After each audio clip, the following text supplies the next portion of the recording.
Sebelumnya slide aku udah kelihatan belum? Udah kelihatan ya?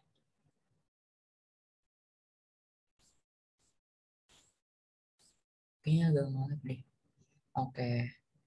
Nah, kemarin aku bawain materi gerak melingkar yang ini. Nah, ada miskonsepsi tentang gerak melingkar vertikal nih guys. Aku kemarin bilang bahwa gaya sentripetal itu geraknya tuh ke titik pusat lingkaran ini.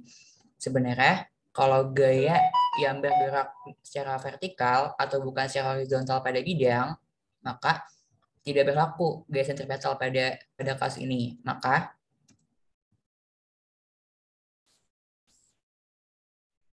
dia memiliki gaya sentrifugal.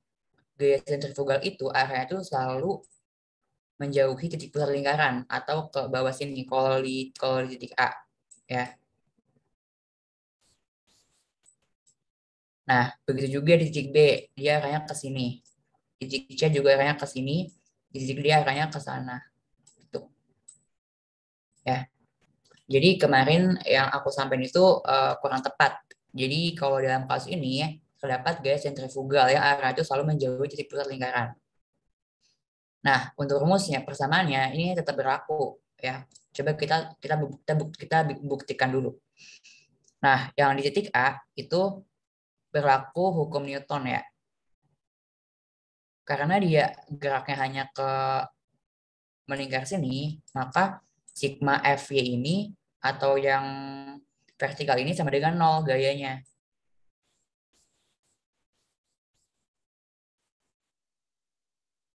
Maka kita bisa uraikan gaya-gayanya.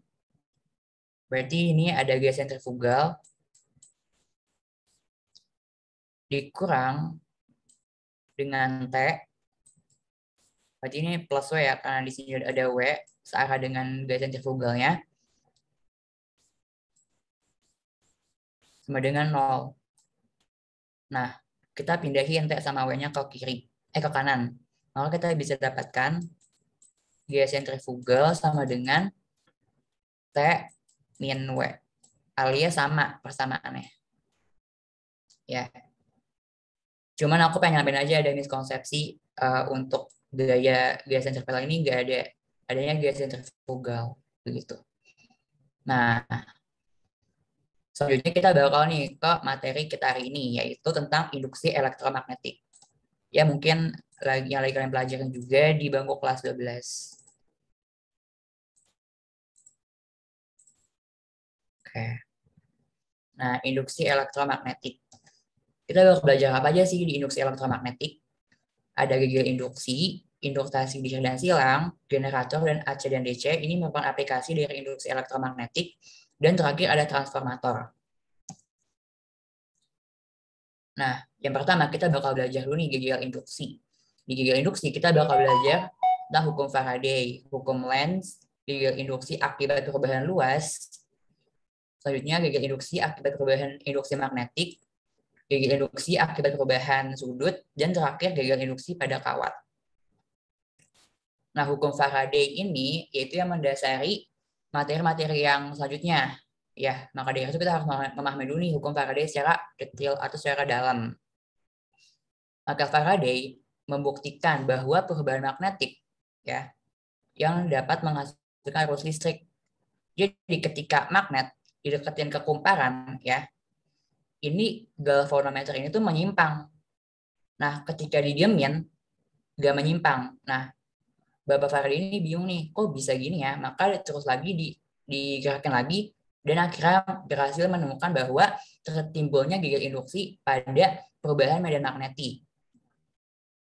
Nah, bunyinya itu GGL atau gaya gerak listrik induksi yang timbul pada ujung-ujung satu kumparan ya, yang di sini. Bentar. Di sini sebanding dengan laju perubahan flux magnetik yang dilingkupi oleh loop penghantar atau kumparan tersebut. Nah, oleh karena itu, kita dapatlah persamaan ini. Gigi induksi sama dengan minus N kali D flux per dt. Nah, tanda minus ini disempurnakan oleh Lenz. Nah, nanti kita bakal bahas di slide berikutnya. Sekarang kalian tahu dulu nih persamaan gagal induksi pada hukum Faraday. Ini N kali D flux per dt. Nah, ini merupakan persamaan jika perubahan fluxnya itu tidak konstan, ya. Nah, jika perubahannya konstan, itu D flux per dt jadinya delta flux per delta T, begitu. Nah, kemudian kita lanjut lagi nih. Gagal induksi adalah beda potensial ya, satuannya volt. Gagal induksi pada penghantar. Nah, gagal induksi terbentuk karena adanya perubahan flux magnetik induksi. Tadi kan aku udah mention juga tadi, ketika magnet didekatkan ke kumparan, maka si kumparan itu bakal menolak, sifatnya dia itu menolak perubahan flux gitu. Jadi terjadinya timbul gagal induksi. Nah, gagal induksi ini menimbulkan arus listrik juga. Arus listrik itu disebutnya arus listrik induksi. Ya. Nah, selanjutnya, ketika magnet didekatkan ke kumparan, yang aku tadi udah jelasin juga, maka kumparan akan timbul medan magnet induksi yang arahnya berlawanan. Bentar, aku gambarin dulu deh biar gampang. Nah, jadi ini kan, ini utara ya, ini selatan. Nah, ketika didekatkan, berarti kan ini arahnya ke sini.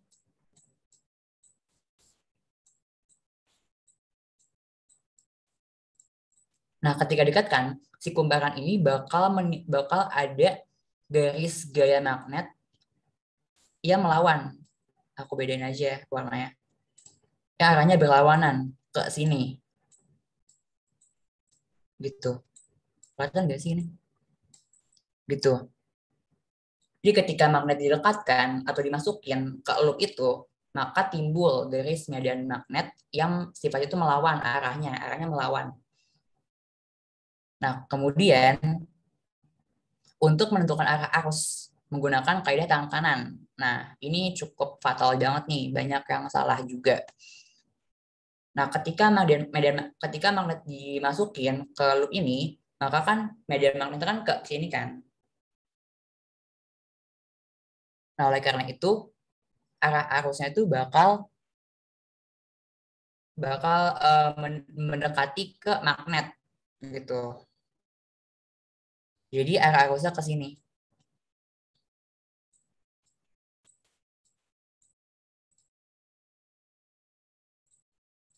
Kelihatan nggak sih?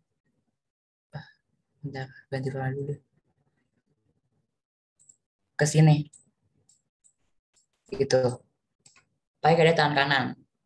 Jempol ini medan magnetnya, yang ini tuh arah arusnya gitu. Jadi kayak menggenggam si kumparan itu. Nah, tapi kalau misalnya si magnet ini dijauhkan, maka si kumparan ini timbul juga arah garis medan magnet itu sejajar, searah, alias masuk gitu, masuk ke dalam.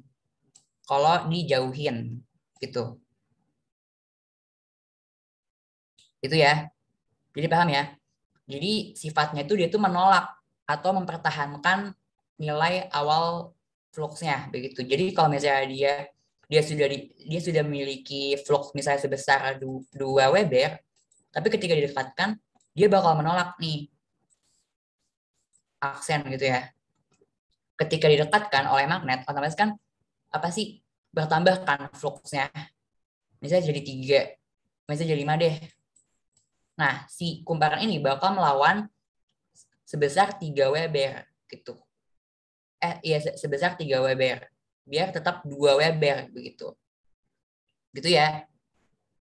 Nah, tanda minus ini ntar kita bakal bahas di hukum Lenz begitu. Nah, sampai sini ada yang masih nggak paham gak nih? On mic aja nggak apa-apa. Kalau nggak di chat box.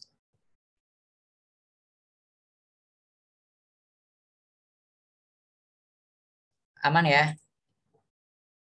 Oke.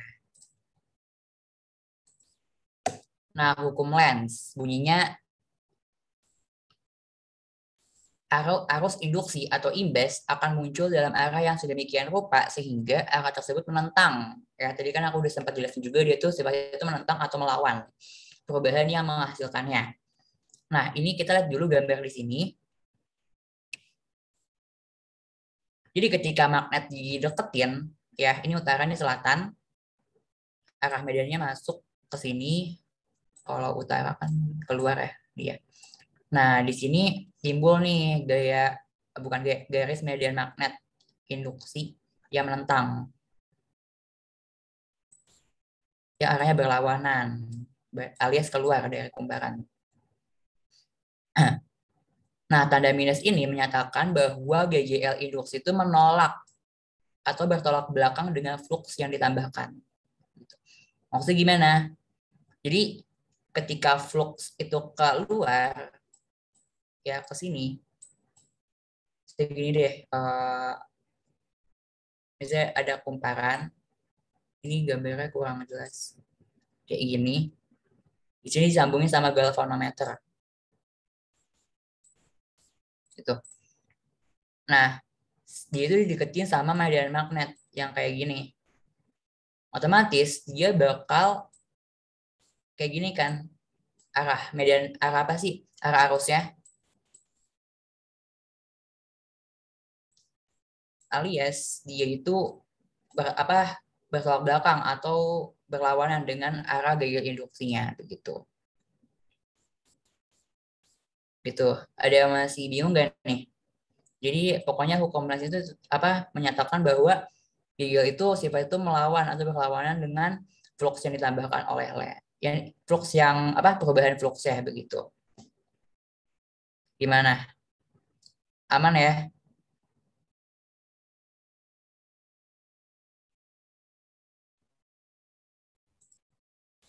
Oke, lanjut. Bentar. Kok bisa sih? Oke, contoh soal nih.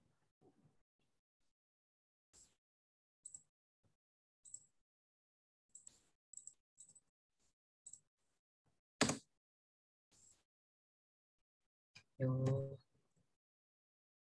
Nah, kita baca dulu nih sama-sama ya. Sebuah kumparan terdiri atas 100 lilitan. Ini N-nya. Pada kumparan terjadi perubahan flux menurut persamaan. Nah, kalau kayak gini, berarti kita pakai tuh yang d flux per dt. Ya, karena dia tidak konstan. Tentukanlah gaya induksi yang timbul dalam waktu 1 second atau saat. Gitu. Nah, kita pakai persamaan yang gaya induksi sama dengan min N kali d flux per dt. Masukin N-nya berapa nih? 100. Dikali d flux ini berarti persamaannya kita masukin dulu. 4T kuadrat plus 2T plus 2 per dt atau terhadap waktu. Biasanya gitu. Nah, min 100 kali, nah ini kita turunkan nih. Mungkin yang kelas 11 belum tahu kali ya. Nah, kalau yang kelas 11 mungkin udah jago. Jadi caranya tuh ini pangkatnya pindahin ke depan dikali. Jadinya berarti 8T plus 2. Ini 2, 0 turunnya karena dia nggak ada variabelnya. Kemudian kita masukin si T ini ke hasil turunannya. Maka 8 kali 1, bentar, dia ditambah 2. Sama dengan min 100, 8 tambah 2, 10. Alias 1000. 1000 volt. Begitu. Pada minus ini nggak usah dipusingin, dia cuma menyatakan bahwa dia itu menentang aja sifatnya. Begitu. Gimana? Aman ya?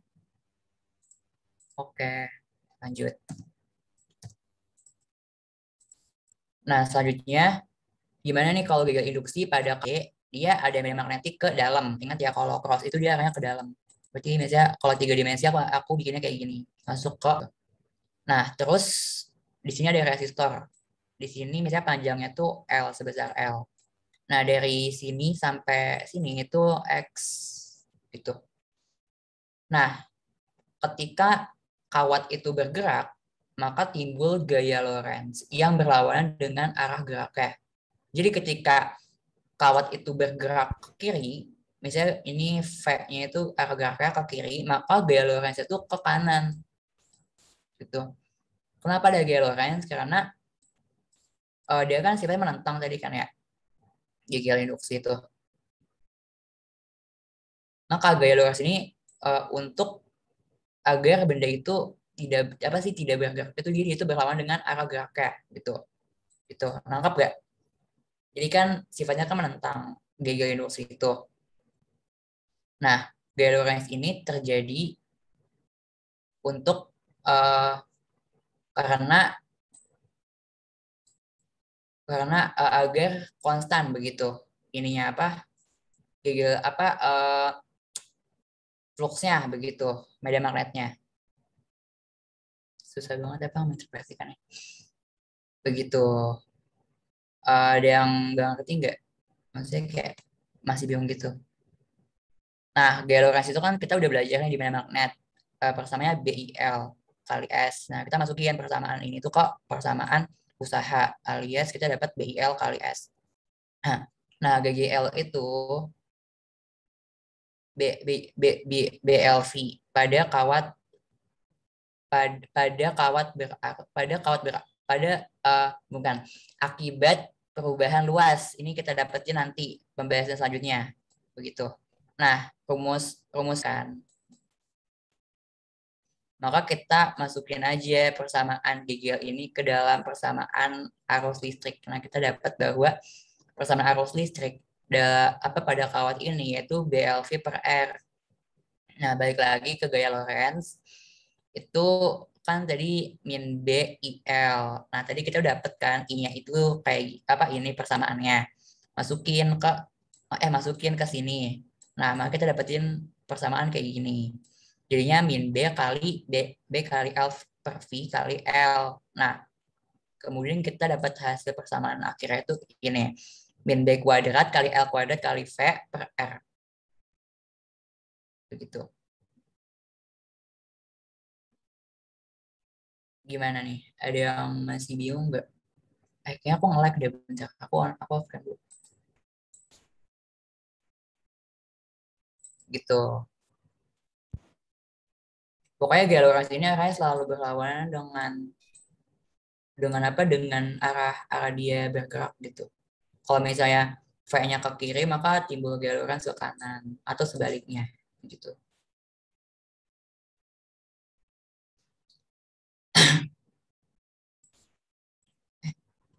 Off-cam. Gimana aman ya? Kalau nggak ngerti langsung aja interupsi kayak langsung on mic gitu. Biar langsung aku jawab juga.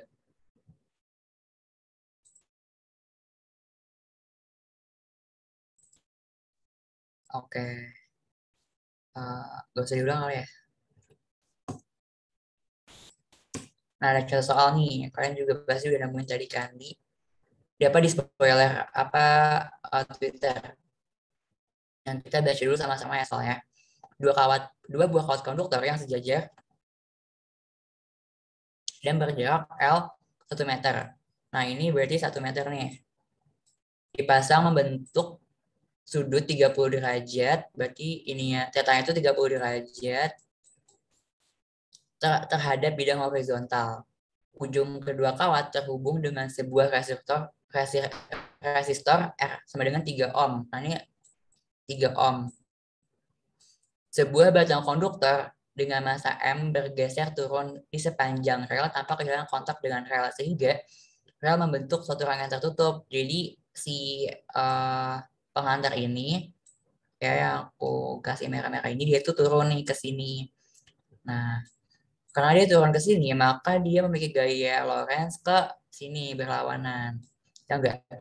Nah, terus pada daerah tersebut juga terdapat medan magnetik yang seragam yang besar itu 2 Tesla dan berarah horizontal. Berarti ke sini ya medan magnetiknya. Alias tuh masuk masuk ke sini B-nya gitu. Nah, terus jika batang turun dengan laju konstan, ini V-nya 3 M per S, maka massa batang M adalah, nah, kita harus tahu dulu nih gaya-gaya yang bekerja pada batang. Misalnya, ini,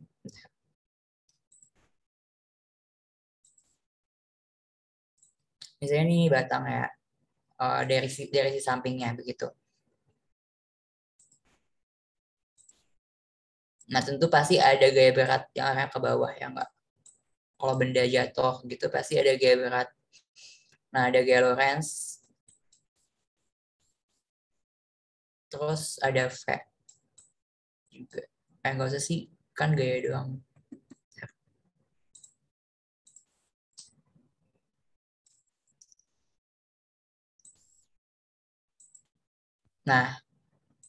Nah, si FL ini kita proyeksikan coba ke arah sejajar dengan W.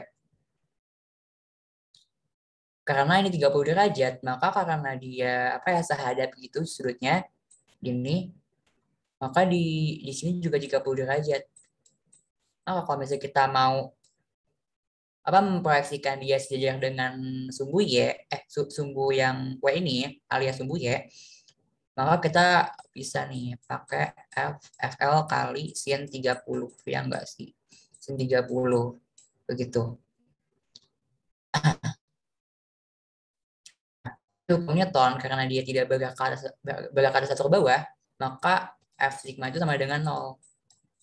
Ya enggak. Kemudian kita langsung aja masukin apa aja gaya yang bekerja alias ada W sama FL. Nah, kita kita sepakatin bahwa kalau ke atas itu dia positif ke bawah negatif. Berarti FL kali sin theta sin 30 dikurang sama W sama dengan 0. Nah, si W ini bisa pindah ke kanan. Nah, FL tadi kita udah tahu persamaannya kalau kawat berarus ini itu maaf Kak tadi panah yang ke atas itu apa ya? Panah ke atas itu dia proyeksi gaya Lorentz. Nih bentar. Misalnya ini dari sisi samping kan. Nah, ini tuh FL-nya. Ini FLY. Ini gaya beratnya. Gitu. Gimana? Udah aman belum? Udah aku nge-lag. Zoom nge-lag. Bentar. Gimana? Udah aman belum nih? Ayu dia.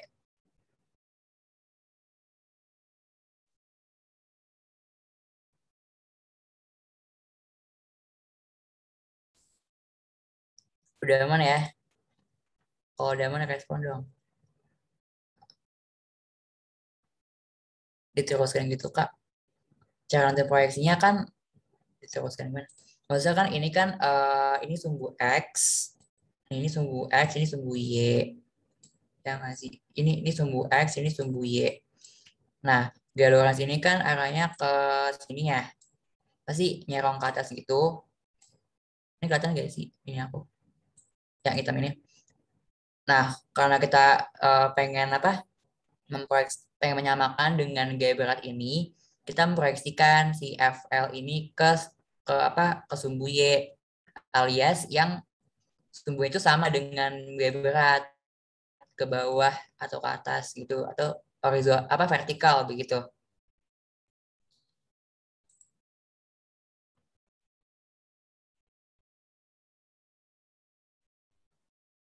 Gimana Yudia?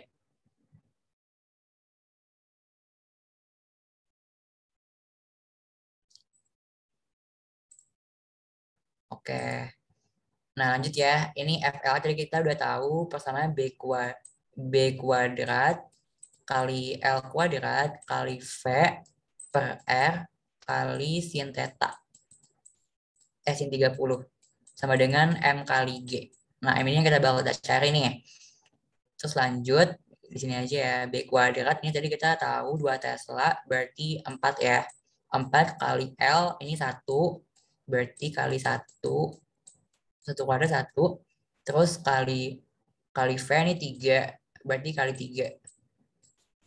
Sin 30 berapa? Setengah ya. Kali setengah per R-nya 3 sama dengan M kali 10 gitu. Gaya gravitas percepatan gravitasi 10 ya. Percepatan gravitasnya. Nah, ini coret. Kemudian kita dapat yang atas itu 2. 2 sama dengan M kali 10. Berarti M sama dengan 2/10, 0,2. Berarti jawabannya yang A. Itu. Itu guys. Ada yang mau ditanyakan nggak? Mungkin ini soalnya memang cukup kompleks sih. Apa aku ngambil dari soal UTBK. Gitu. Jadi kalian kalau gerak tuh harus dikaitin dengan hukum Newton sih, gampangnya kalau buat benda yang bergerak gitu.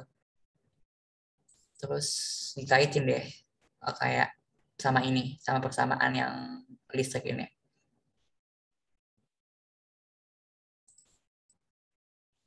Yang sigma F sama dengan itu tadi gimana Kak? Oke, jadi karena dia bergerak itu hanya, uh, bentar deh aku nyebutnya gimana ya? Yang ini sumbu apa sih namanya? Kalau bahasanya? Yang miring ini dia hanya bergerak miring kayak gini, gak bergerak ke atas atau ke bawah, maka sigma F Y, kita sebutnya Y karena dia vertikal, sama dengan 0, begitu. Karena dia nggak bergerak ke atas atau ke bawah, dia hanya bergerak nyerong gini. Nyerong apa sih? Ke arah timur, ke arah barat laut, ke arah barat daya, ke sini gitu. Jadi dia nggak bergerak ke atas atau ke bawah. Maka F vertikal alias FY itu sama dengan 0. FY sama dengan 0.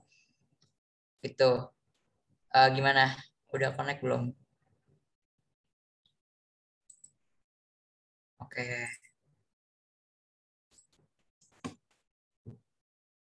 Nah, selanjutnya ada gagal induksi akibat perubahan induksi magnetik. Sebenarnya itu di awal tadi kita udah sempat belajar yang kumparan tadi.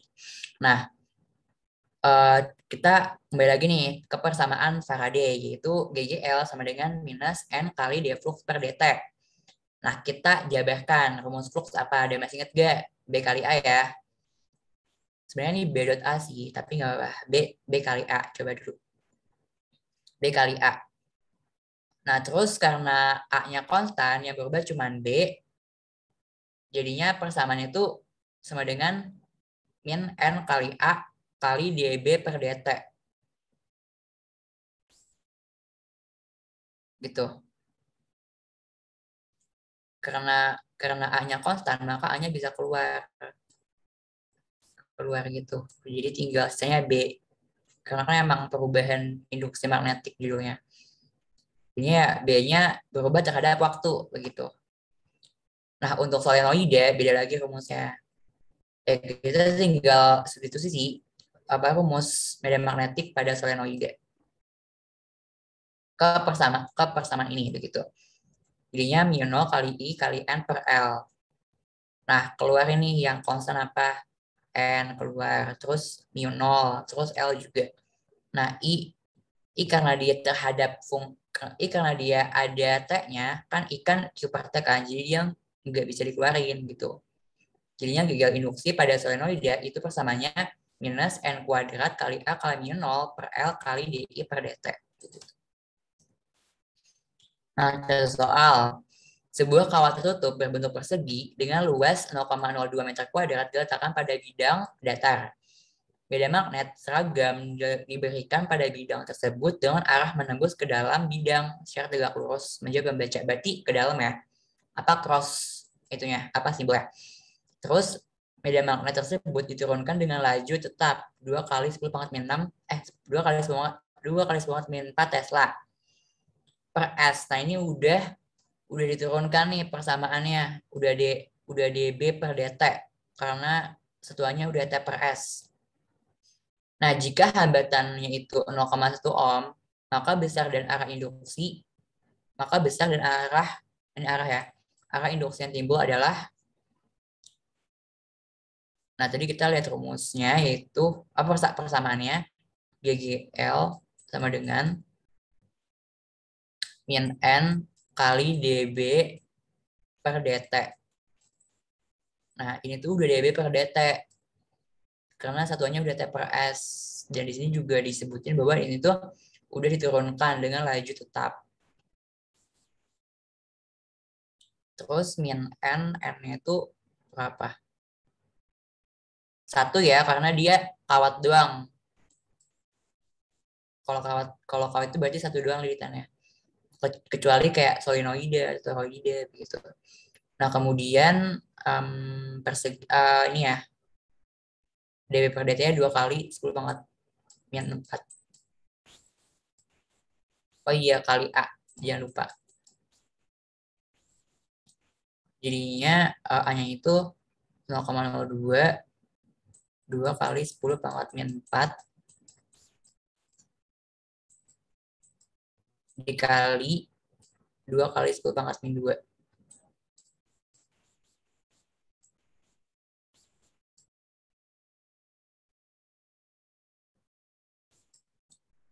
Yang lain.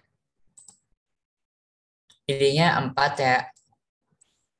4 kali 10 min 4 tambah min 2 min 6. Kayaknya ada salah deh. 4 kali 10 pangkat min 6. 2 kali 10 pangkat min 2. Bentar. Oh iya, bentar. 4 kali 10 pangkat min 6. Ini volt ya, ini GGL induksinya. Nah, terus kita ditanyakan arus ya. Arus. Berarti I sama dengan V per R alias GGL per hambatan. Ininya 4 kali 10 pangkat min 6 dibagi sama ini 10 pangkat min 1. Maka kita dapat hasilnya itu 4 kali 10 pangkat min 6 tambah 1 itu min 5. Nah, berarti antara D sama E. Nah, untuk nentuin arah, maka kita harus gambar. Misalnya ada kawat persegi. Ya, dia arahnya tuh ke dalam atau cross medan magnetnya. Maka kita bisa menggunakan kaidah tangan kanan. Ya, jempolnya masuk ke layar atau ke bidang, ke kertas, maka timbul arus yang searah dengan jarum jam ke sini. Ini jempolnya, ini jari-jari kalian, berarti dia ke sini. Maka searah jarum jam ya jawabannya yang D. Gimana, aman gak nih? Maaf Kak, mau tanya N-nya tuh dapat dari mana tadi? N-nya tuh menurut persamaan Faraday. Kan udah dijelasin kan yang ini ya. Ini kan persamaan Faraday kayak gini nih. Maka kita masukin persamaan Fuchsnya itu B kali A. Nah, A-nya itu kan konstan. Jadinya keluar dia. N kali A kali dB per dt. Jadinya persamaan akhirnya itu ini. Gagal induksi sama dengan min N kali A kali dB per dt. Gimana? Udah nangkep belum?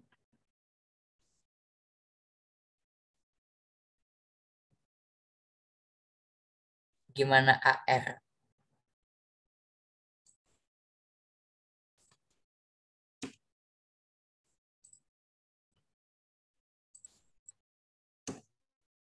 Oke, lanjut.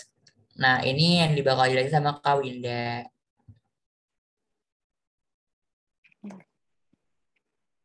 Oke, kita lanjut ke materi GGL induksi akibat perubahan sudut. Kenapa sih perubahan sudut itu bisa nyebabin GGL induksi ya? Karena kalau misalkan sudutnya itu dari 0 sampai 90 derajat, terus ketika sudutnya itu 90 ke 270 kan tuh bakal beda ya, beda-beda terus gitu. Fluksnya itu akan berubah.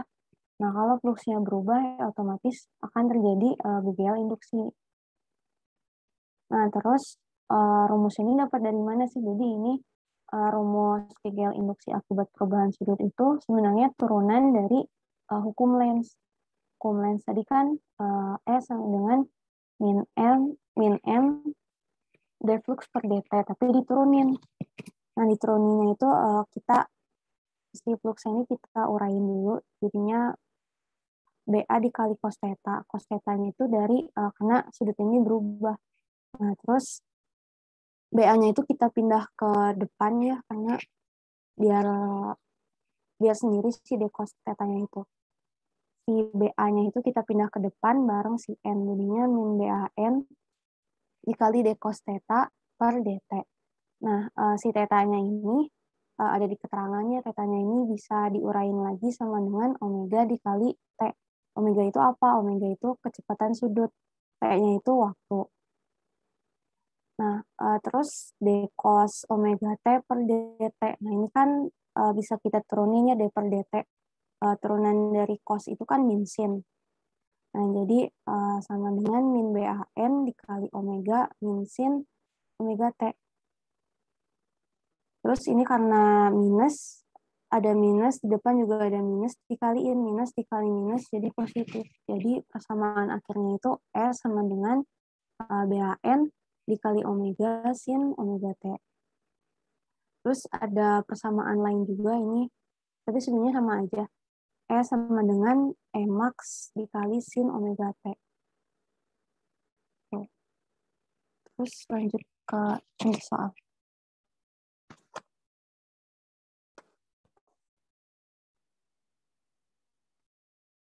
Nah,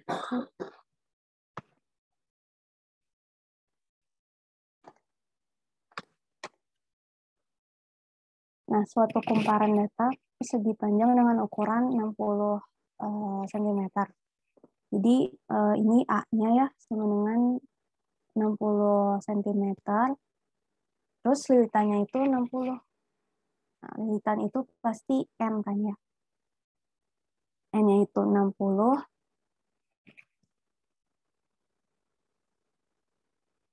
Terus dihubungkan pada suatu galvanometer.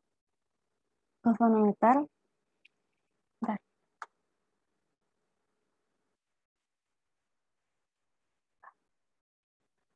Dihubungkan pada suatu galvanometer.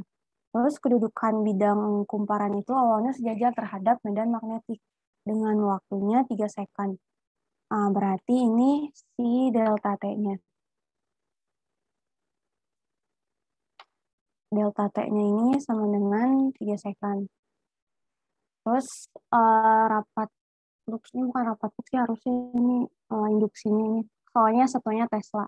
Nah, jadinya B-nya itu 0,3 Tesla. Terus hitung pusat tegangan yang akan ditunjukkan oleh galvanometer jika kumparannya itu diputar melalui sudut 30 derajat. Nah, tadi tuh kita biar kita bisa tahu theta satunya itu, nah lihat dari sini nih yang awalnya sejajar terhadap medan magnetik. Itu tuh bisa diartiin 90 derajat karena kan sejajar ya. Nah, 90 derajat. Nah, jadinya theta 1 itu sama dengan 90 derajat. Terus buat theta 2-nya ini yang sudut 30 derajat.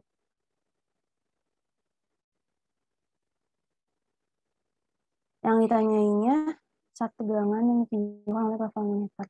Berarti tinggal kita masukin ke rumus S sama dengan min NAB. Sama aja ya mau bolak-balik juga karena perkalian D cos theta kali dt. Tinggal kita masukin berarti min 60. Ya, ubah dulu jadi meter. Dikali 0,3 B-nya. Terus cos theta-nya, D cos theta-nya itu kita kurangin. Pasti yang akhir dikurangin yang awal kan. 30 dulu dikurangin 90. Per waktunya, T-nya, 3. Nah, sama dengan... Kak, maaf, itu yang 10 pangkat min 4-nya. Ini, yang ini yang 60 cm kubik. Cm persegi, kita ubah dulu ke meter. Kan berarti naik 100 ya, karena ini persegi jadinya naiknya naik 10.000 dari sini. Hitung. Ini jadi 0,3 kan ya, 0,30.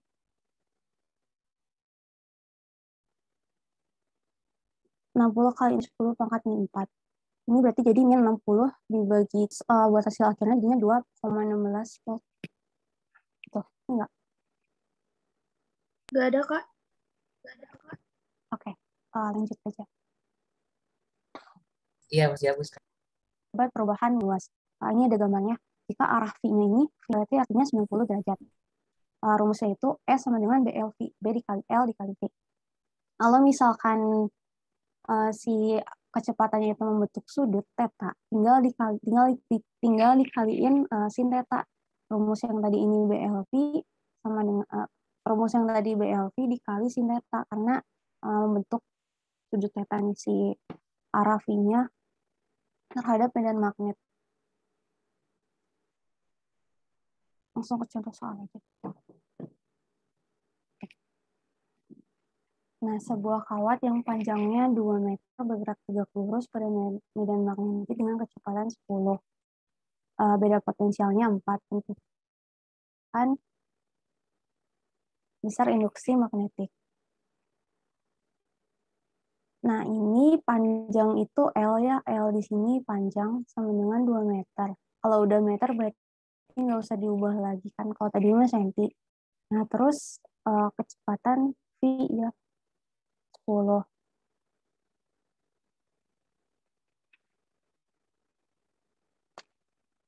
Terus ini beda potensialnya 4.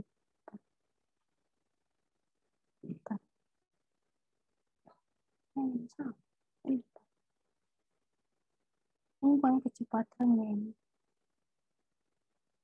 Ini dilewat aja deh. Ini ada yang salah soalnya. Kita aja.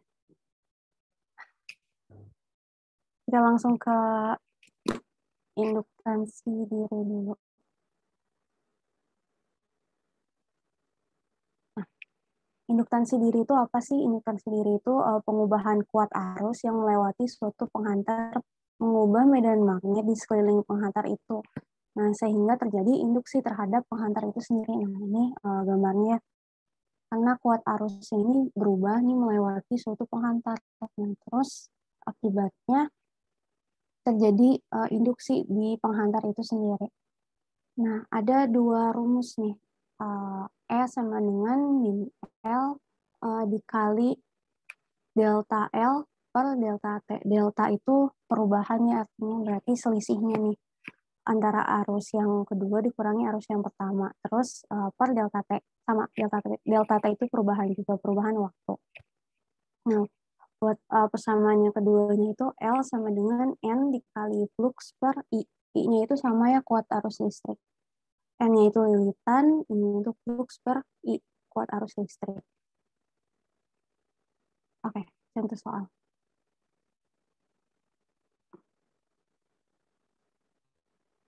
Next slide. Iya, aku lupa. Ini, Iya, ini tadi di awal. Benar-benar. Nih. aha.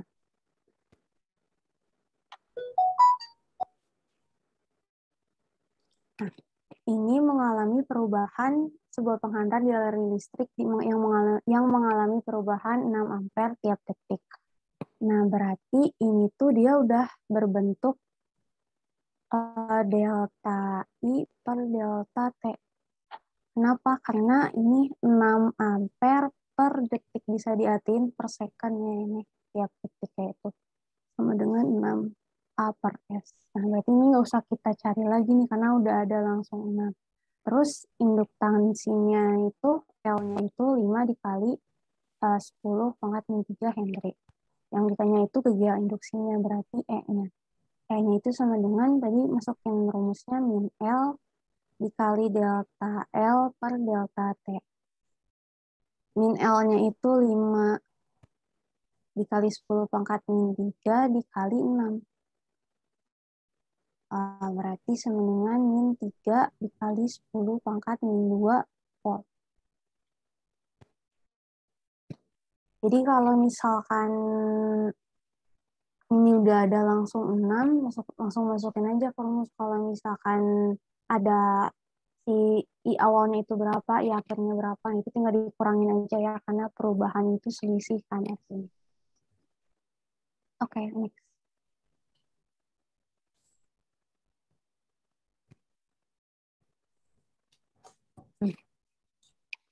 Terus ada induktansi diri pada solenoida dan toroida. Solenoida itu artinya kumparan kawat yang terlilit. Nah, ini ada contoh gambarnya solenoida itu kayak gimana. Yang membentuk silinder nih, silinder. Pada kumparan ini, panjang membentuk melebihi garis tengahnya. Terus bila arus dilewatkan melalui kumparan, suatu medan magnetiknya itu akan dihasilkan di dalam kumparan sejajar dengan sumbu. Nah, B-nya itu medan magnetiknya ya. Terus toroida. Toroida itu sebenarnya solenoida juga, tapi dia dilengkungkan sehingga sumbunya itu berbentuk lingkaran, kayak gambar yang di sampingnya. Nah, buat rumusnya itu sama aja si solenoida sama si toroida itu. Rumusnya itu L-nya itu induktansi sama kayak tadi yang awal, sama dengan mu0 dikali A dikali N kuadrat per L. Mu0 itu permeabilitas vakum yang udah tetap ya si nilainya itu, yaitu 4V dikali 10 pangkat min 7. N-nya itu pasti jumlah lilitannya dikuadratin, terus L kecilnya ini panjang solenoida atau si toroida itu. Nah, terus L-nya ini bisa juga diuraiin lagi, jadi 2 dikali V dikali A. Lanjut.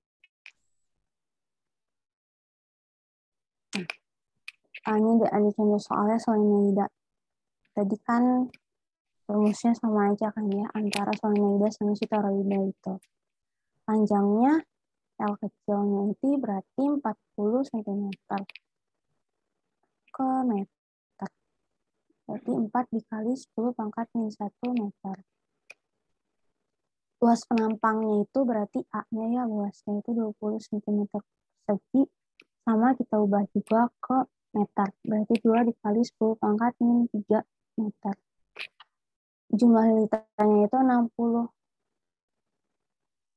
Ya, kita masukin ke rumus. Berarti L-nya itu sama dengan mu0 dikali N kuadrat dikali A per L. Mu0-nya tadi udah tetap 4V dikali 10 pangkat min 7 dikali 60 kuadrat dikali 2 dikali 10 pangkat min 3 per L-nya itu 4 dikali 10 pangkat min 1. Terus kita hasilin sama dengan 72 pi ya, karena ada pi-nya ini, dikali 10 pangkat min 7 Henry. Oke. Ada yang mau ditanyain nggak? Atau udah paham?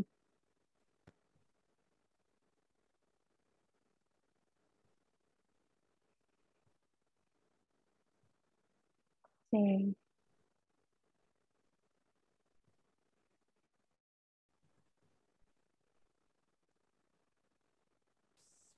Bisa lanjut.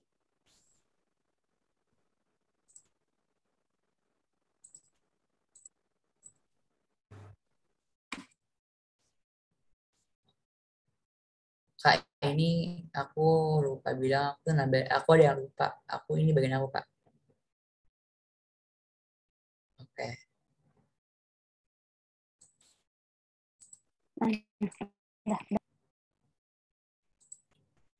Nah, energi pada induktor. Tadi kan kita udah bicara tentang induktansi diri. Nah, ini main induktor. Induktor itu yang menyimpan si induktansi diri tadi. Nah, jika sebuah induktor dilalui oleh alur listrik, besar energi listrik yang dapat dimanfaatkan oleh induktor itu sama dengan energi listrik yang diambil oleh induktor. Nah, jadi kita udah tahu kan, energi pada listrik itu W sama dengan Fit. Nah, tapi karena di sini itu GGL, tegangan, maka GGL dikali I kali T alias keturunan gitu. DW sama dengan epsilon atau GGL dikali I dikali DT. Nah, GGL ini, jadi kita udah tahu nih pada induktansi, persamaannya L kali DI per DT. Kita tinggal masukin aja si persamaan ini ke sini. Maka kita dapat persamaan DW sama dengan L dikali DI per DT dikali I kali DT. Nah, ini bisa dicoret DT-nya. Jadinya tinggal dW sama dengan L kali I kali D kali L kali I kali DI. Nah, untuk menghitung W-nya doang, karena ini bentuk turunan, ya, maka kita bisa mengintegralkan dari 0 sampai si W ini, nilai si W ini sama dengan integral dari 0 sampai I LI DI. Maka kita dapat persamaan ini, W sama dengan setengah LI kuadrat. Jadi ini adalah penurunan rumus dari energi pada induktor yang mungkin kalian udah lihat rumusnya itu, rumus jadinya tuh ini setengah kali LI kuadrat, tapi aku pengen ngasih tahu penurunan rumusnya biar kalian tuh makin paham gitu. Begitu. Ini karena biar D-nya tuh hilang, biar jadi W-nya doang gitu, maka kita bisa mengintegralkan gitu. Itu. Bentar aku hapus dulu. Yang dihapus. Nah, ada soal. Kita baca dulu ya sama-sama. Sebuah induktor yang memiliki induktansi 0,05 Henry, pada induktor tersebut mengalir arus listrik 10 ampere. Ini I-nya. Besarnya energi listrik pada induktor tersebut adalah, berarti W sama dengan setengah kali LI kuadrat. Jadi kita tinggal masukin aja apa yang udah kita ketahui. Setengah kali L 0,05 dikali sama arusnya itu 10 ampere kali 100 kalau dikuadratin. Terus ini coret jadi 50 kali 0,05 ini kan bisa dicoret ya. Jadi tinggal 0,5 kali 5. Jadinya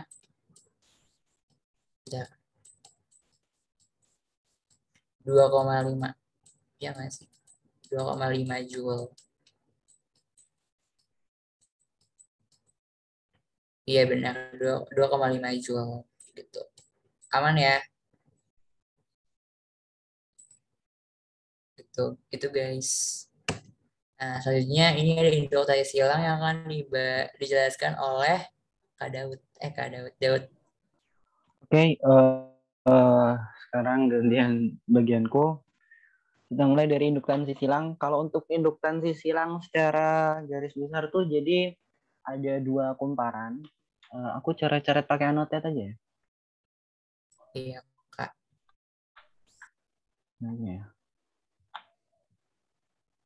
Nah, ada dua kumparan. Kalau misal induktansi diri itu kan kayak cuma satu kumparan.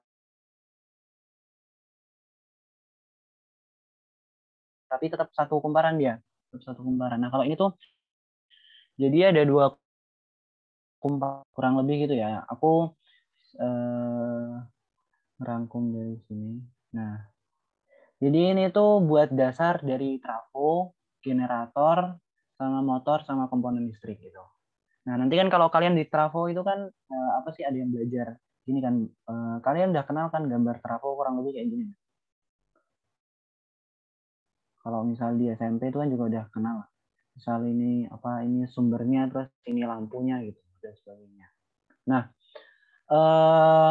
coil nih aku jelasin dulu, ini aku pakai bahasa coil. Coil tuh lilitannya banyak, lilitan yang berdekatan secara, jadi dia tuh istilahnya ya harus berdekatan biar nanti terjadi flux magnet tadi.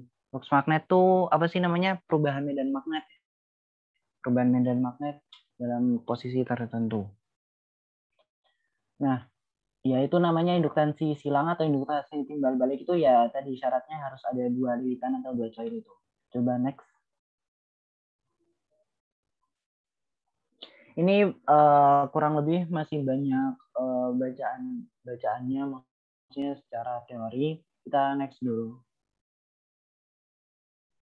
Nah, ini yang aku bilang tadi. Ini nih kalau ini kan ada dua batang, istilahnya ada dua batang, ya. Ada dua batang, terus ada dua kumparan atau dua lilitan. Nah, di sini ini namanya yang terjadi nanti flux magnetnya ini kan garis flux magnetiknya. Nah, ini nanti yang terjadi namanya induktansi silang atau induktansi timbal balik. Induktansi timbal balik atau mutual yang ada di antara dua coil ini, dua lilitan ini dapat sangat ditingkatkan dengan memposisikannya. Jadi pada inti besi lunak, ini kan besinya atau apa ya, tiang gitulah kalau kalian mau nyebutnya. Nah, bisa kalian kalau misal di trafo itu kan bisa ada yang namanya, kalian kenal lilitan, kalian kenal apa sih namanya arus, kalian kenal voltase nanti kan N, PI itu kan. Nah, kalau misal nanti dibanyakin lilitannya, nanti voltasenya jadi gimana, arusnya jadi gimana gitu. Nah, kalau di sini meningkatkan jumlah belitan atau lilitan. Nah, dari kedua kumparan itu tuh bisa meningkatkan induktansinya, induktansi timbal baliknya gitu. Oke. Coba next. Ini kalau dijarakin jauh ya. Coba next. Nah, kurang lebih persamaannya kayak gini. Kemudian dengan mengasumsikan hubungan fluxnya sempurna, ya sempurna antara kedua coil ya. Kedua apa sih kok coil lagi? Ya lilitan. Induktansi timbal balik yang ada di antara mereka disebutkan sebagai, nah M ini induktansinya. Nah ini mu 0 tuh permeabilitas kurang 4 pi kali 10 pangkat 7. Ini kayak konstanta gitu lah kalian bisa nyebutnya. Ini mu R tuh permeabilitas relatif inti besi lunak. Besinya kan beda-beda ya, maksudnya permeabilitasnya beda-beda ya. Besi apa ya nanti beda-beda gitu. Nah, N tuh jumlah lilitan. Ini jumlah lilitan 1. Kan misal ada besi ya, ada besi, terus ada lilitan. Nah, ini jumlah lilitannya tuh N1. Misalnya ini ada besi lagi. Nah, ini N2 gitu. Nah, A itu area penampangnya, area penampang. Nah, terus kalau untuk L ini L ya, bukan I, ini L. L adalah panjang gulungan dalam meter. Jadi panjang lilitannya itu nanti ya. Kita nanti coba ke contoh soal biar mungkin rada paham. Coba next. Nah, ada lagi sekarang. Jadi dia induktansi silang tetap apa sih namanya? Tetap dua kumparan, tetap dua lilitan, tapi dalam satu batang. Nah, kalau tadi misal ini batang, ini kumparan, ini batang gitu ya. Nah, kalau ini sekarang dalam satu batang. Jadi ini misal ini tuh mungkin ada lanjutannya. Jadi ini bukan beban gitu, bukan. Ini kayak ya udah diputus aja buat gambarnya aja gitu. Nah, di sini arus yang mengalir dalam apa sih namanya? Dalam lilitan pertama, L1. Kita sebutnya L1 harusnya mengatur medan magnet di sekitarnya dengan beberapa garis medan magnet melewati lilitan yang kedua. L2, kita sebut L2. Yang satu L2. Nah, memberi induktansi timbal balik. Lilitan pertama, lilitan 1 memiliki arus I1 dan N1 belok sementara. Coil 2 memiliki belokan. Kita next dulu. Nah, ini luas penampang area tadi ini yang dimaksud ini ya. Jadi bukan luas penampang tuh luas besinya luas gitu ya. Luas besinya, luas inti besinya. Jarak nih kalau misal digabungin kan ya enggak juga. Ini jadi ada jaraknya sendiri. Oke, coba kita next, kita lihat persamaannya coba. Sebentar. Nah, kalau tadi kan astagfirullahaladzim. Induktansinya kan M sama dengan apa ya? Mu 0, mu R, N1, N2, terus per L, terus di sini ada A ya. Di sini ada A. Nah, kalau sekarang induktansi timbal baliknya tuh maksudnya M12 tuh bukan M12 ya. Induktansi timbal balik dari lilitan pertama terhadap kedua maksudnya. Atau kalian misal ketemu apa ya? Kayak yang gini tuh. Jadi ini bukan 12 istilahnya. Ini tuh 1 terhadap 2, lilitan pertama terhadap 2. Atau kebalik aku. Dari lilitan kedua terhadap 1 gitu. Bentar. Karena itu tidak lulus gue coil. Ya, intinya ini tuh coil kedua, lilitan yang kedua ada sehubungan dengan coil dengan lilitan yang pertama tergantung pada posisi mereka terhadap satu sama lain diberikan sebagai induktansi 2 terhadap 1 itu tuh sama dengan lilitan kedua. Ini kan istilahnya kalian boleh nyebut M2 nggak apa-apa. Ya, induktansi kedua terhadap 1, induktansi lilitan kedua terhadap 1, itu tuh lilitan kedua, dihitung lilitan kedua. Ini flux tadi perubahan medan apa sih? Perubahan medan magnet. Jadi flux magnet tadi yang kedua terhadap pertama, terhadap lilitan pertama atau kumparan yang pertama, nah dibagi arus yang pertama gitu. Nah, ini kalau misal kalian mau ubah buat terhadap dari kumparan pertama terhadap kedua, yuk kalian tinggal ubah aja. Yang satu flux 21 per I2 gitu ya. Nah, karena maksudnya benar-benar terlepas dari ukuran jumlah belokan, posisi relatif atau orientasi kedua coil ini, maksudnya tuh enggak ini tuh semua ini ukuran, jumlah belokan, posisi relatif dan orientasi kedua kumparan ini itu enggak masuk, maksudnya enggak dimasukin perhitungan, enggak ngaruh terhadap induktansinya, terhadap induktansi silang. Kalau misal tadi kasusnya ada satu batang yang dililiti dua kumparan yang berdekatan. Jadi bukan ada dua batang terus dideketin terus per batang memiliki kumparan, bukan gitu. Kalau ini beda lagi kasusnya. Nah, ini bisa kita sebut karena tadi pokoknya nggak ngaruh, benar-benar terlepas tuh, maksudnya ukurannya, jumlah belokannya itu nggak ngaruh, A, L dan sebagainya itu nggak ngaruh. Nah, kita dapat menulis induktansi kedua terhadap 1 tuh sama dengan M1 terhadap 2 juga sama dengan M total. M awal atau M keseluruhan gitu. Oke. Next.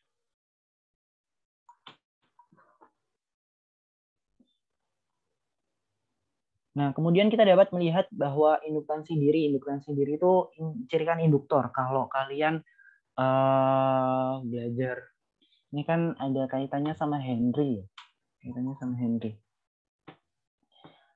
Sebagai elemen rangkaian tunggal, sementara induktansi timbal balik menandakan beberapa bentuk kopling magnetik. Ini kopling magnetik kita bahas di sini antara dua induktor atau lilitan, tergantung pada jarak dan pengaturannya. Tentang elektromagnet bahwa induktansi diri namanya. Induktansi diri kan kalian udah bahas induktansi diri sebelum ini. Nah, ini bisa kita pecah. Tadi kan ada yang ini kan M1 ya. M12 terus M21 terus yang tadi M1 M2. Nah, itu bisa kita pecah untuk ini kan induktansi diri ya. Induktansi dirinya. Jadi bukan induktansi silang. Setiap lilitan individu diberikan sebagai. Jadi maksudnya tuh gimana? Maksudnya tuh tadi ada batangnya tadi. Misal kita gini. Nah, ini misal gini. Nah, ini kita bisa ngitung buat induktansi dirinya sendiri gini. Misal ini. Nah, ini yang L1 ya, L1. Nah, L1 tuh nilainya segini kurang lebih. Bukan kurang lebih, maksudnya ini persamaannya. Nah, ini induktansi diri, jadi untuk induktansi dirinya sendiri loh, untuk induktansi kumparan dianya sendiri. Nah, ini persamaannya kayak gini. Nah, kalau nanti digabung, misalnya kalau nanti jadi ini induktansi silang kayak yang sebelumnya tadi, yang slide sebelumnya, yang M12 bla bla bla tadi itu, ya. Ini kalian masih ingat kan? Ini maksudnya tuh induktansi diri kan Henry. Induktor, kapasitor. Aku nggak tahu kalian udah belajar AC apa belum? Listrik AC. Kan listrik AC kan ada namanya resistor, induktor, sama kapasitor itu kan. Itu pasti kalian kenal banget sama R, L, sama C, RLC. Itu kalian kenal banget. Nah, L tuh ini. Nanti juga kaitannya sama Henry. Nah, ini kan μ0 itu permeabilitas yang tadi 4pi kali 10 pangkat min 7 itu. Ini permeabilitas besinya. Nah, ini N1 kuadrat ya, maksudnya N1 kuadrat lilitan pertama, banyaknya lilitan kuadrat. Ini A, luas batangnya tadi. Kan luas batangnya sama aja, nggak ada A1, A2, nggak ada. Karena kan ya batangnya juga sama. Batangnya nggak kayak gini, nggak jadi kecil gitu kan juga nggak gitu. Ya kecuali kalau ada itu kasus beda lagi gitu. Nah ini L itu juga panjangnya tadi. Nah kita bisa nulis kalau misal L1 ini dikaliin sama L2 jadinya tuh M2 kuadrat.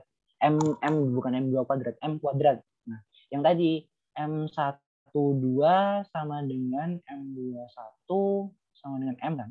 Nah ini tuh M tuh berarti akar L1 R2. L1 kali L2.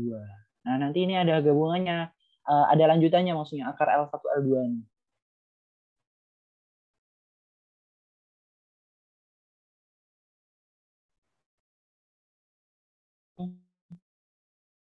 Interupsi aja nggak apa-apa. Intinya kan kita next dulu. Coba next. Nah ini dia. Yang kayak aku sebut tadi, karena kan M kuadrat itu kan L1 L2. Nah berarti M itu apa? Akar L1 L2 ini H itu Henry. Bukan ini kesatuannya. Bukan apa namanya? Bukan konstanta atau variabel, bukan. Nah ini nih persamaan di atas tuh apa ya, asumsi penghitungan gampang. Maksudnya 0 flux kebocoran, terus 100% kopling magnet, tapi aslinya tuh nggak mungkin. Nah, maksudnya bukan nggak mungkin, maksudnya nggak ada di dunia ini tuh kayak beberapa link flux magnetik total dengan 2 lilitan, jumlah hubungan flux ini. Jadi nggak ada yang mencapai apa sih namanya kopling magnetnya tuh 100% tuh nggak ada. Nanti kalian belajar habis ini coba kita bahas kopling magnet. Terus 0 flux kebocoran tuh juga kayak istilahnya bukan mustahil ya. Kayak kalian tuh di dunia ini misal ada yang gesekan tanpa gesekan. Kalian kan kalau belajar kan dulu di SMP atau mungkin SMA pas awal-awal gesekan tuh diabaikan. Gesekan diabaikan. Misal anggap lantainya licin gitu kan. Lantainya licin. Jadi tidak ada gesekan. Padahal kan nggak ada sama sekali di dunia ini. Mesti minimal ada dikit walaupun licin tetap ada gesekannya. Karena misal kalian gelindingin bola ya, misal kalian gelindingin bola gitu di suatu lantai gitu kan, mesti akhirnya bakal berhenti juga dimanapun, di es, di salju, di kutub utara, kutub selatan juga akan tetap berhenti gitu. Nah itu kayak ini. Jadi ini istilahnya tuh kayak perhitungan gampangnya, perhitungan pendekatannya gitu istilahnya. Tapi untuk informasi aja, maksudnya nggak ada yang maksudnya 0 flux bocoran sama 100% kopling magnet tuh nggak ada. Tidak pernah dapat mencapai.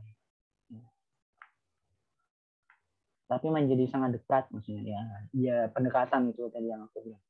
Nah, jika beberapa link flux magnetik total dengan 2 lilitan, jumlah hubungan flux ini dapat didefinisikan sebagai sebagian kecil dari total kemungkinan hubungan flux antara lilitan. Nilai fraksional ini disebut coefficient coupling. Coupling magnet. Nah, nanti ada coefficient coupling dan diberi huruf K kayak koefisien gesek, koefisien apapun. Ya, ini yang coupling itu ada koefisiennya sendiri. Kita coba next. Nah, ini dia koefisien coupling. Koefisien coupling tuh kalau kalian ingat ditumbuhkan jadi penilaian ini cuman buat ini aja, buat info aja. Maksudnya nggak masuk ini. Jadi bisa aslinya nggak dalam persentase sih, tapi mungkin nanti ada yang soal dalam persentase. Jadi 0 sampai 1 tumbukan tuh apa ya? Aku lupa. Itu apa? Aku lupa. Pokoknya kan 0 sampai 1 juga kan. Kalau itu tidak tumbuh kali, kalau satu tuh sempurna gitulah, aku lupa itu. Nah, dengan kata lain jika K1 kedua lilitan tuh sempurna digabungkan. Nah, kalau misal digabungkan tuh ya digabungkan. Ada 2 lilitan gitu. Nah, kalau misal K-nya lebih dari 0,5 atau K-nya lebih dari setengah. Salah. Istilahnya itu deketan gitu. Istilahnya deketan. Nah, kalau yang K-nya K-nya kurang dari setengah. K-nya kurang dari setengah itu berarti lilitannya tuh agak longgar gitu. Nah, istilah ini kita bakal ke persamaan lagi. Ini mengasumsikan kopling sempurna lagi ya. Jadi koplingnya 1, koefisien koplingnya. K dan diberikan sebagai next. Nah, ini dia. K itu sama dengan, ini koefisien kopling. Koefisien kopling. Itu tuh tadi kalau misal M sama dengan akar L1 L2. Henry. Ini Henry ya. Aslinya kan ini ya, dari sini M sama dengan akar L1 L2. Aslinya tuh masih ada tambahan K, karena tadi kita nganggap pertama itu K-nya 1 terus. K-nya 1, karena kan kalau 1 dikaliin apapun ya tetap sama aja. Jadi satunya bisa dihapus. Nah, tapi kita ke kondisi beda, kalau K-nya itu nggak 1, bisa aja setengah, bisa aja 0,2, bisa aja berapapun gitu. Nah, dari sini kita bisa, nih kita ke sini, ini cuman kata-kata aja. Juga ketika induktansi dari dua coil dan sama dan setara, L1 adalah sama dengan L2. Jadi, induktansi timbal balik yang ada antara dua lilitan akan sama dengan nilai satu lilitan tunggal. Juga ketika induktansi dari dua lilitan yang sama dan setara. Misal, ini aku sering banget gambar ini.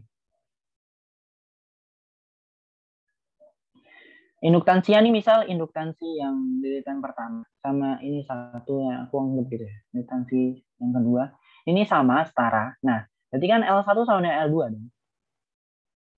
Kalau misal L1 sama dengan L2, kita coba masukin ke persamaan. Akar L1 L2.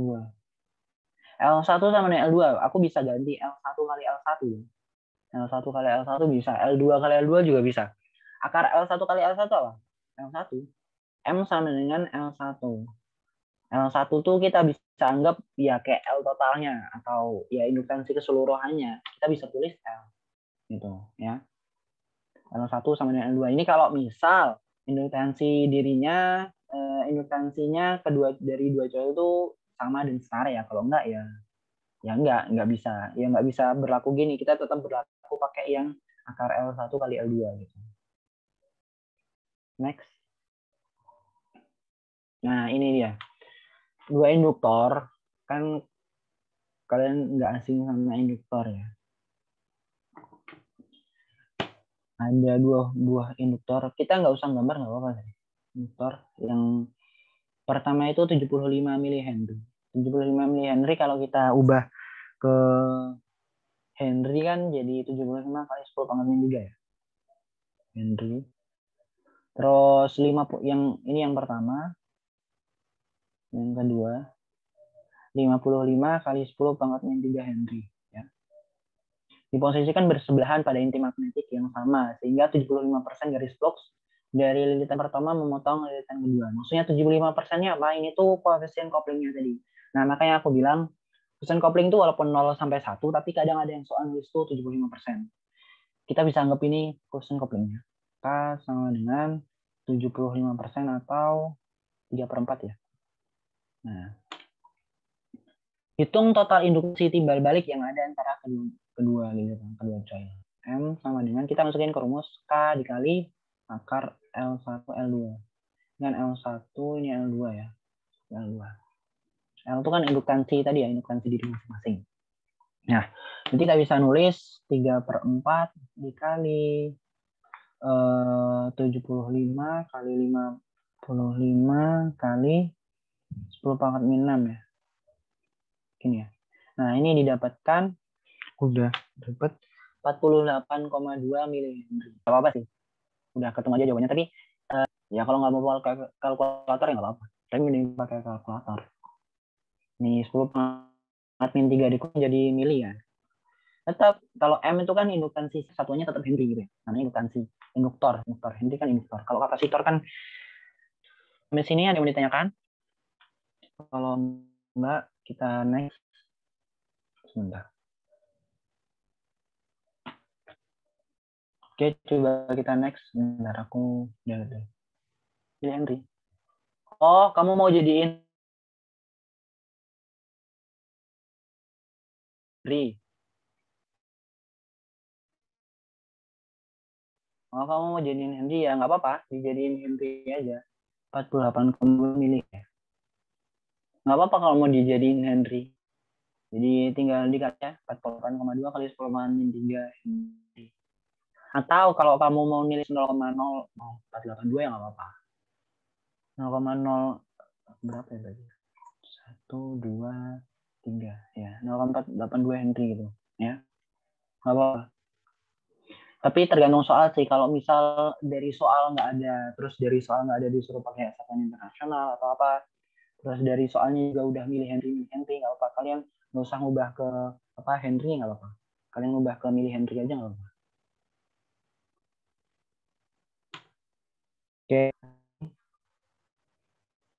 Oke, next.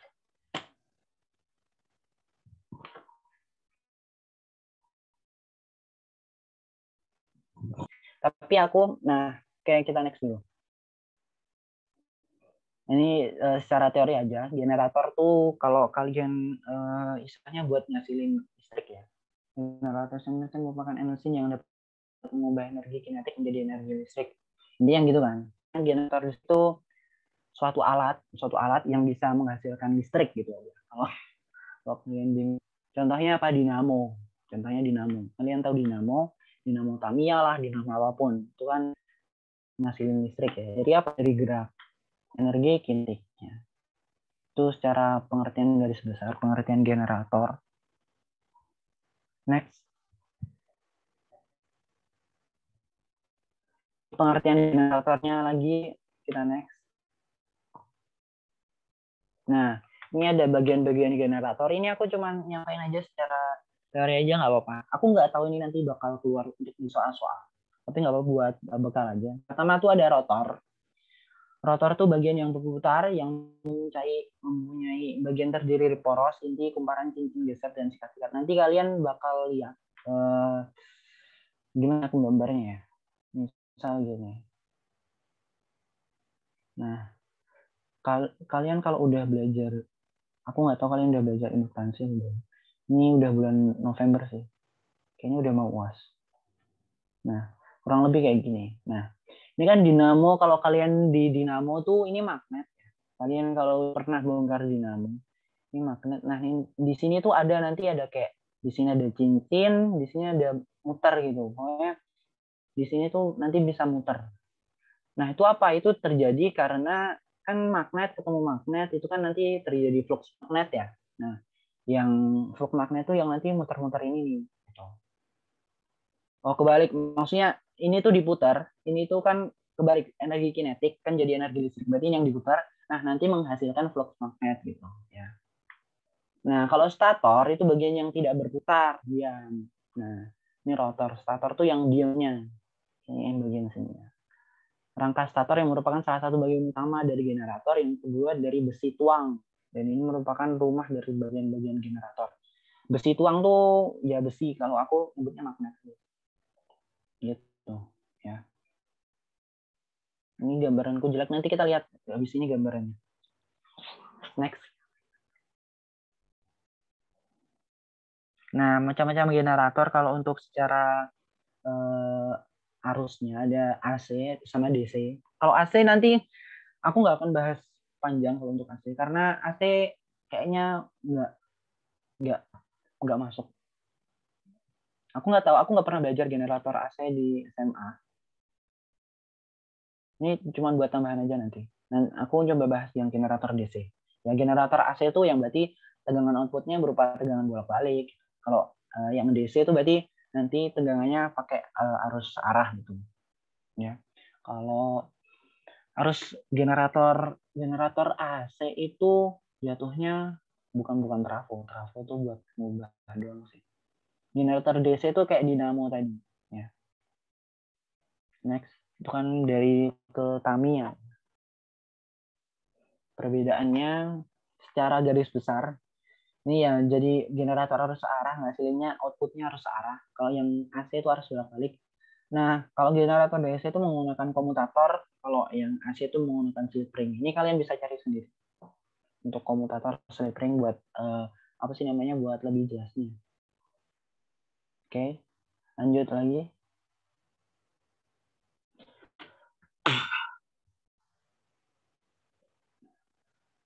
Ini cuma cara pembuatan generator DC.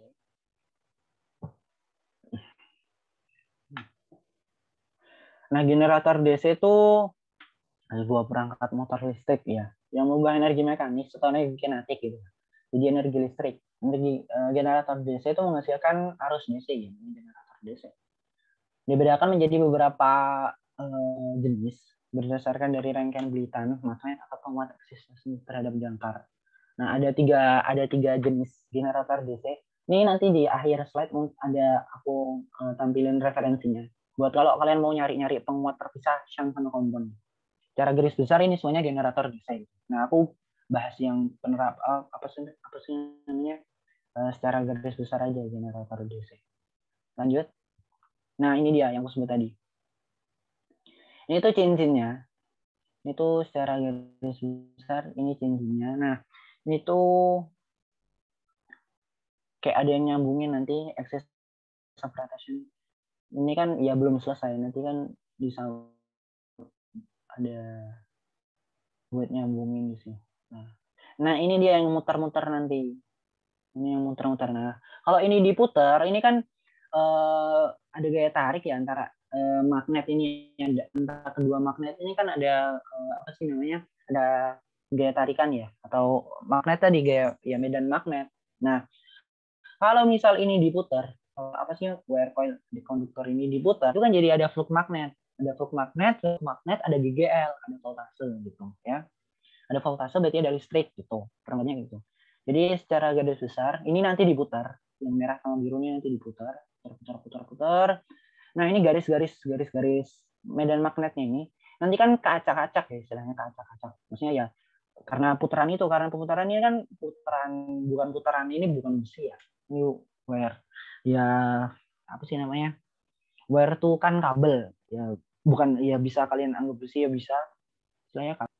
Diputar-putar itu kan ngasilin flux magnet. Nah, kalau ada flux magnet generator DC. Nah, ini aku bahas. Hukum Ørsted kalau kalian pernah dengar. Aku nggak masukin di sini. Ørsted. Nah, kalau misal ada perubahan arus, maka menyebabkan perubahan medan magnet, maka menyebabkan perubahan sudut, perubahan flux ya, delta flux. Terus, nah karena ada delta flux, itu terjadilah GGL, terjadilah voltase. Kalau ada voltase berarti ada listrik. Itu yang hukum Ørsted itu secara garis besar pemahamanku gitu. Jadi aku nggak tahu secara apa kata-katanya ya, nggak tahu secara kata-katanya. Tapi untuk secara mungkin matematiknya gini. Ya. Hukum Ørsted nanti kalian cari aja. Kalau ada perubahan flux magnet, tadi kan emang udah. Kalau ada perubahan flux magnet, berarti ada perubahan, nanti adanya GGL. Kalau ada GGL berarti ada listrik. Gitu. Oke. Commutator and carbon brush. Magnetic flux. Flux magnet. Next. Ini generator AC itu, ini perbedaan generator AC sama DC. Kalau ya, perbedaan keduanya terdapat pada jumlah cincin luncur dan bentuknya. Nah, kalau generator AC nanti ada 2 buah cincin. Kalau kalian tadi kan lihat cuma ada 1 cincin ya. Kalau nanti generator AC itu ada 2 cincin. Di sini generator AC. Ada gambarnya. Searah hanya terdapat sebuah cincin. Kalau generator arus bolak-balik itu kan terdapat 2 buah cincin. Kalau arus searah, mana ya? Generator arus searah hanya terdapat sebuah cincin. Kayak yang kalian lihat tadi. Gitu. Oke. Next. Nah, ini dia. Ada 2 cincin. Ini secara persamaannya, terserah kalian menulisnya NBA. Omega ini bukan W ya, omega. Karena susah nulis omega gitu aja. Susah nulis omega, kita tulis W. Nah, di sini ada 2 buah cincin. Ini NS, ini magnetnya, magnetic flux. Kutub magnet. Ini magnetic flux magnet. Ini wire loop atau kabel tadi, carbon brush. Nah, terserah ini muternya ke sana. Pokoknya kan kalau ada perputaran, ada perubahan, nanti ada perubahan flux magnet, ada perubahan flux magnet, ada GGL. Kalau ada GGL berarti ada listrik. Kurang lebih kayak gitu. Ya. Sebentar. Ini tuh apa namanya? Setiap saat GGL setiap saat. Kita bisa nulis ini GGL max sin omega T. Nah, GGL max itu bisa kita peta. Kayak yang kalian lihat, ini kan sin omega T, sin omega T. Nah, berarti GGL max itu apa? NBA omega. Ini bisa nulis omega max itu tuh NBA. N itu jumlah lilitan, B itu magnetnya tadi, A itu luasnya, omega tuh frekuensi sudut atau ya frekuensi sudut. NBA omega gitu. Next. Ini kepake nih soalnya kalau apa sih namanya? Yang GGL itu GGL NBA omega persamaannya ini kepake buat ngerjain soal. Next. Nah, ini kita coba ke soal. Sebuah kumparan dengan 1000 lilitan.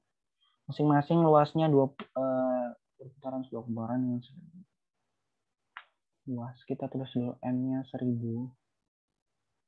A-nya 20 cm persegi atau berapa ya? 20 kali 10 pangkat 4 ya. Meter persegi. Suatu medan magnet B-nya 7 kali 10 pangkat 5 Tesla untuk membangkitkan tegangan yang mempunyai nilai maksimum. GGL max ya berarti tegangan. Sesuai amplitudo, nilai maksimum 0,5 volt.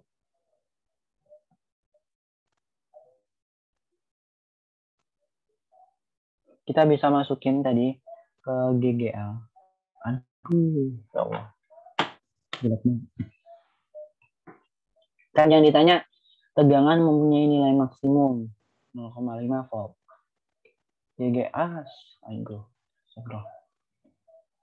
Untuk berapakah frekuensi putaran ya? Frekuensi perputaran yang ditanya omega ya.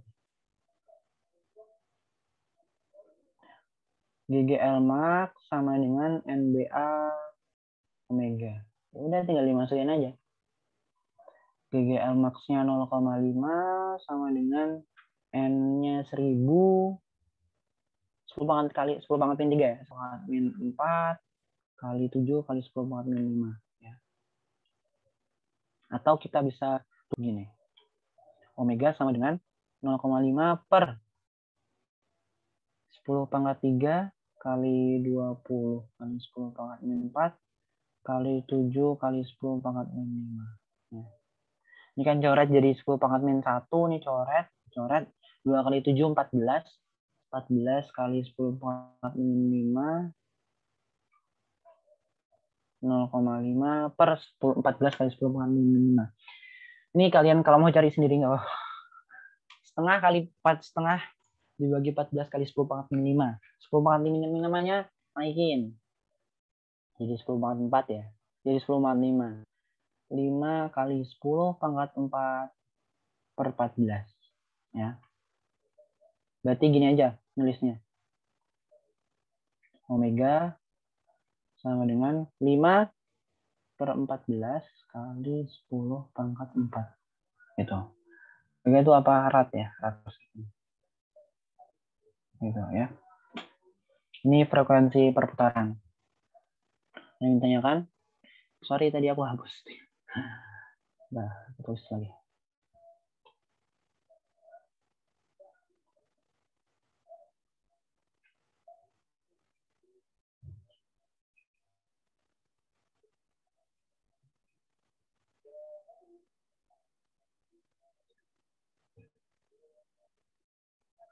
Tesla. Nah, ini. GGL max sama dengan NBA omega. GGL max-nya 0,5. Di omega yang ditanyakan omega sama berapa? Ya. Medianya ketemu ini. Kan? Kalau nggak kita lanjut ke yang terakhir ini mungkin. Di sini. Oke, coba next. Oh, ada yang jangan. Aduh. Selesai. Nggak ada kan? Nah, sebentar. Ini trafo. Mungkin kalian pernah, kalau misal pernah ikut kelasku sama yang dulu, kita pernah bahas sedikit trafo. Trafo ini kalau buat SMP, SMA kan bahasnya baru ini aja kan, kurang lebih. Ini lilitan primer, lilitan sekunder. N itu lilitan. Ya, ini udah ada di sini. N itu banyak lilitan, V itu GGL atau voltase. Arus itu ya arus. Nah, P itu apa? Primer, ini sekunder. Nah, ini loh yang aku mau garis bawahi. Mungkin kalian lupa. Jadi kalau lilitan sama voltase itu sebanding. Maksudnya kalau lilitan primernya gede, berarti voltase primernya gede. Nah, itu tapi berbanding terbalik sama arus. Kalau misal lilitan primernya gede, arus di sekundernya itu yang gede malahan. Arus di primernya nanti malah kecil. Gitu. Nah, ini selanjut lagi ada efisiensi. P itu kan daya. Daya itu kan P sama dengan P kali I. Jadi bisa kita tulis juga sama dengan efisiensi itu kali 100%, aslinya kali 100% tuh maksudnya buat ditambahin persenannya. Kali 100% kan 100 per 100 ya. 100 kan 1, sama aja nggak ngaruh. Kayaknya efisiensi itu daya sekunder per daya primer. Nah, kalau misal nggak diketahui dayanya, diketahui V sama I, ya udah bisa kita cari. Kita coba next ke contoh soal.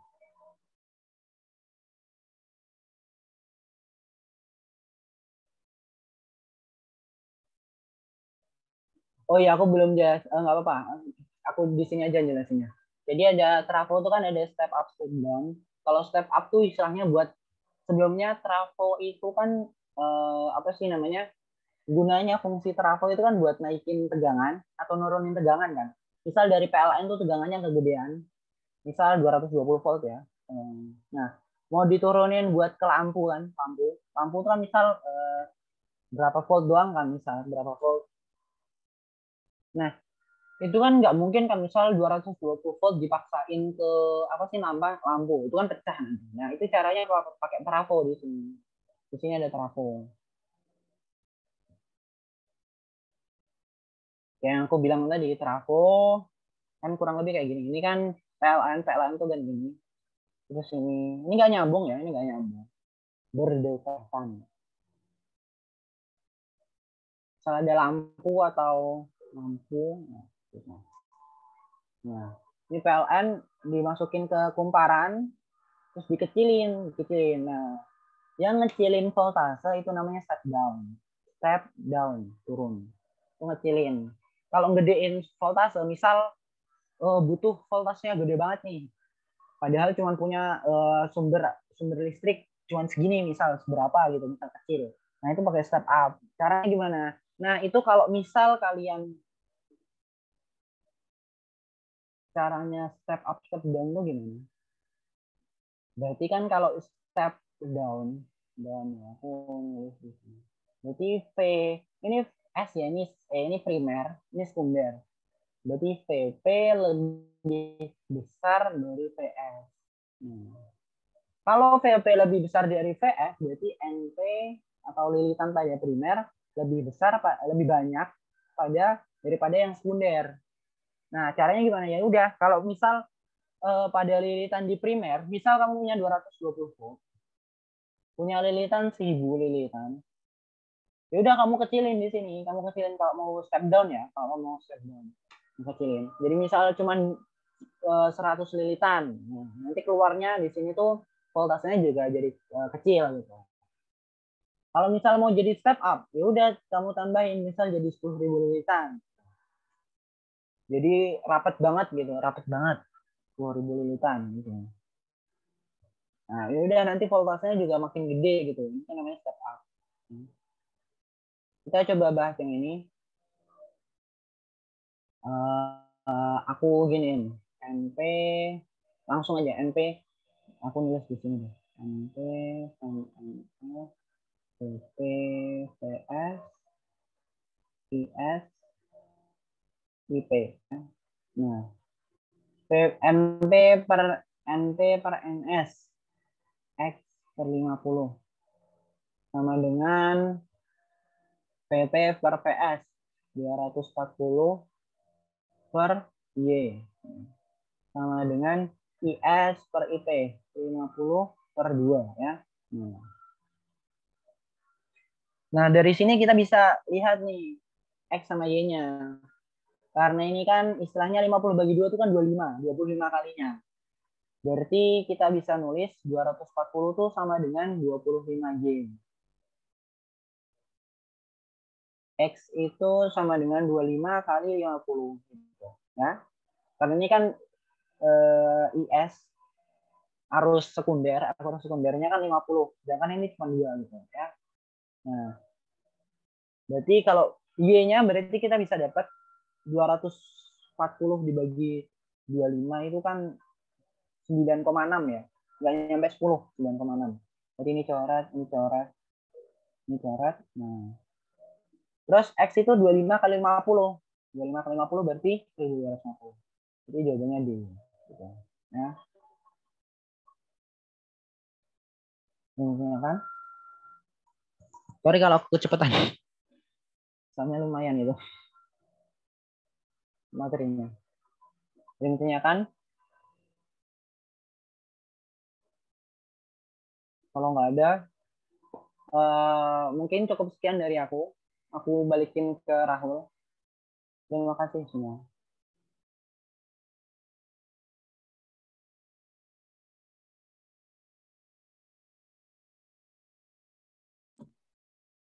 Oke, karena materi udah habis, sebelum selesai aku pengen nanya lagi nih, ada yang masih mau ditanyain nggak nih sebelum selesai?